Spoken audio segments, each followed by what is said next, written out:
everyone. I just wanted to come here for all the love and support that you've shown. Shakib খানের নতুন cinema Prince নিয়ে জানা গেল গুরুত্বপূর্ণ update. Thank you so much. You guys are the best. And today I am going to read some of বিষয়টি দীর্ঘদিন ধরে রিমার হিসেবে থাকলেও এখন আর সেই পর্যায়ে নেই। অবশেষে শাকিবের সাথে জুটি বাঁধতে যাচ্ছে পাকিস্তানের জনপ্রিয় অভিনেত্রী হানিয়া আমির। শাকিব হানিয়া জুটি একটি সিনেমা হবে, এটা মেগা স্টারের মুখ থেকেই শোনা গিয়েছিল প্রথমে। রাফসানদার ছোট ভাইয়ের একটি সাক্ষাৎকারে বিষয়টি নিশ্চিত করেছিলেন শাকিব খান নিজেই, কিন্তু কোন সিনেমায় হানিয়াকে দেখা যাবে এটা তখন ক্লিয়ার করেনি।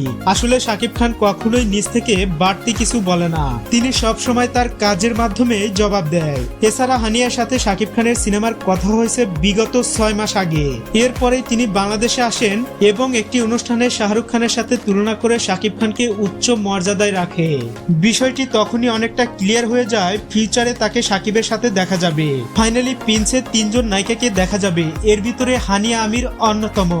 দেশীয় সিনেমা হিসেবে এটাই আমাদের কাছে সবচেয়ে বড় পাওয়া। প্রিয় ভিউয়ার্স, শাকিব হানিয়া জুটি আপনাদের কাছে কেমন লাগে জানাতে পারেন কমেন্ট করে। ধন্যবাদ।